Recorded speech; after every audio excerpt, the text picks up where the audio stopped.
mga ka-EA, so for today's video, napakaganda ng panahon kasabay ng sana magandang resulta para sa ating final na club training sa Summer Derby Race. So next week na po yun.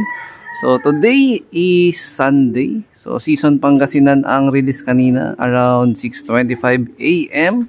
161 km air distance. So possible forecast natin yan alas 9 or siguro mga hanggang 9:30 dun sa dalawa. Kasi ang average speed ng 2 weeks na training dun sa atin is nasa 1,000 speed consistent na. So yun yung average speed na pwede nilang makauwi sila around 9 to 9:30. Yun yung forecast target natin. So ang update halos patapos na tayo singsing ng BBC Abuyog Cup. So naka-line up natin next is PHA MacArthur. So meron tayong tatlong set ng PHA MacArthur, pero pwede ko pa itong dagdagan ng isa pa, baka maging 4.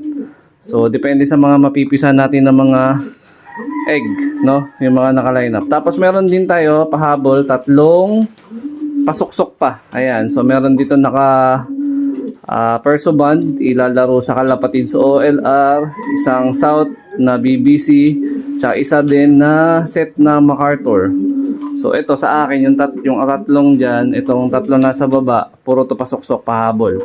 So meron naman na tayong mga naka-line up dyan ng mga breeder. So hindi pa naman tayo natatapos sa breeding natin. Actually schedule pa tayo ng breeding, siguro matatapos tayo by June. Yun na yung pinaka-last by June. So, meron din tayo ditong huling papisa. So, ito, consider as last clutch na to. Ayan. So, ito yung direktang lola ni Batusa. Ito available to for out. Ayan. Luisio White Mandenbrook. 2 pisa. Ayan. Baka meron mapaibig. Yan. Wala pa naka-line up dito. Possible last clutch na to. Tapos, pahinga na. Kasi magpapadeliver na rin ako ng mga naunang pasoksok sa atin, which is yung first batch na NHPC banded. So, ito yung mga batch ng YB natin. Ayan, malalakas nang kumain to, masisiba na. Siyempre, walang iba, Kalapatids, Flyer and Breeder Mix. Ayan, maraming salamat sa Ronald Gonzalez. Dun sa mga hindi pa pala nakapag-submit ng entry sa Kalapatids OLR, ayan, ongoing po pa rin po yan. So every Saturday and Sunday may mga drop point na specific. So pwede nyo pa rin yan puntahan kung hindi nyo kayang pumunta ng Hala-Hala Rizal. So yan, shoutout po sa lahat na nakapag-entry na. So tayo may naisabit na tayo dyan last week, dalawang ibon. Then syempre shoutout din sa aming partner na CJR from Alberta, Canada. Ayan. So syempre, nauna tayo nakapag-submit ng Alegre. Pangalawa ang Kalapatid sa OLR. Syempre, possible target natin, syempre, yung BBC OLR naman. So, baka merong gustong maki-partner o maki-combine kay EA. So, ako nang bahala sa ibon, kayong bahala sa entry. So, meron naman tayo na possible na pwede pang suksukan para i-line up dun sa BBC OLR. So, kung wala naman tayong makuha partner, sisikapin natin na makapag-ipon para makapag-entry kahit isa. Kasi wala rin naman ding minimum na ibon na pwede mo i-entry doon sa BBC. Pero kung kaya natin ng hanggang 2, mas maigi para syempre mas may tsansa. A few moments later. Ito na nga mga kalapatids ang ating ibibigay mamaya pansalubong. So syempre kailangan makauwi muna ng ibon bago natin to ibigay. So ito yung kanilang patoka ngayong umaga.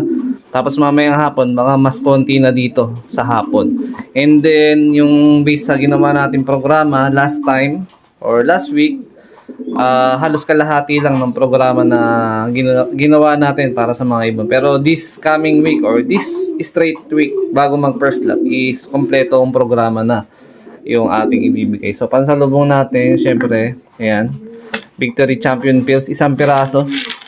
So, mamaya pag nakapagpahinga sila after 30 minutes, tapos sasabayan na rin natin ng ayan, Power Pills. Ayan. Lalagyan natin Victory Digestion. So, supposed to be dapat yung itim. Pero dahil binibili natin tingi yung Power Pills. So, ito yun nandito. Power Pills, tapos Champion Pills. So, pansalubong natin to after 30 minutes nila na makauwi.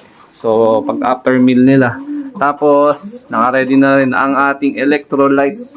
Bitmin Pro, napaka-importante na electrolytes kasi nga, hindi nyo naman maitatanggi. Nakakaiba na rin talaga ang init ng panahon, especially ngayong April hanggang May, no?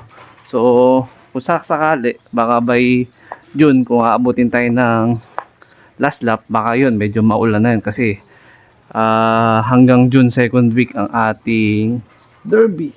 Ayan mga kalapatid. So maya maya na ng konti. Sana nandyan na yung dalawang ibon natin para at least ma-recover na natin sila na mabilis at makapaghanda para sa padating na Old Bird First Lap Derby Summer. 75 years later. Yun, update tayo mga ka-EA. Kakauwi ko lang galing paghatid sa aking misis at eto, dumating na yung dalawa nating ibon. Ang problema, hindi ko alam kung sinong nauna sa kanilang dalawa. Ito bang si Sexy Blue o itong si Red Bar? Ayan. Pero tingin ko ito yung nahuli kasi siya yung uminom ng tubig na bago lang makakababalang nito. Ito malamang nauna si Red Bar. So yun. O yus. Sure ball na ang ating first lap derby para sa ating summer race. Ayan. Congrats sa atin. So tuloy ang gastos. So bigyan na natin ng pagkain. Magpapahinga lang ng 15 to 30 minutes to bago natin subuan ng ating nakahanda na pansalubong. Ayan, tag-isa sila ng champion pills tsaka power pills. Ayan, gawa ng victory. Ayan, baka naman, Sir Manny. Manny, go. Ayan. So, yun, maganda. Kaya kauwi lang natin, no? Nakabag pa ako. Actually, dapat sabay na ako sa pagpasok. Paghatid ko kay Mrs., dapat diretso na ako sa pagpasok. Ang problema kasi, nung pag-alis namin ng 8:45, wala pa siya. Wala pa tong dalawang to. Tapos nag-touchdown ako dun sa trabaho ni Mrs. ng 8:54. Pag silip ko sa CCTV, wala pa rin sila.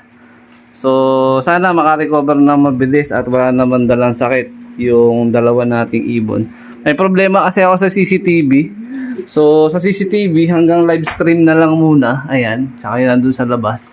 Hindi na tayo nakakapag-record. Baka may problema sa memory card. Wala pa tayong pambili ng memory card, gawa na magsasabay-sabay ang gastos ng pang-entry. So, importante, nandito na sila. Ayan, maaga sila dumating. Average speed nito, nasa 1,000 plus speed. Ayan. So, eto na. Kompleto na yung ating Team Summer, Red Bar, tsaka Sexy Blue. So, si Sexy Blue, tingin ko okay na yung pangalan na pwede sa kanya. Etong si Red Bar, baka meron kayong gustong ma-suggest na pangalan sa kanya. Ayan, ito na lang yung natitira natin na warrior na walang pangalan. Ayan, magkasawa to. So hopefully makatapos nga silang dalawa sa summer race. Ayan, VIP natin na panlaban to dahil sila lang ang namumukod tangi na nakalop dito sa ating Flyers Loop na may capacity na 12 ibon. Medyo madidelay lang yung training natin sa mga Team South natin. So tama kayo Team South, wala po tayo ililipad na North. So, supposed to be dapat naka-viewing na mga to. Kaya lang, dahil ongoing pa yung derby, ipapriority muna natin tong dalawa na to. So, good luck sa lahat na magsasampa next week para sa first lap na Old World.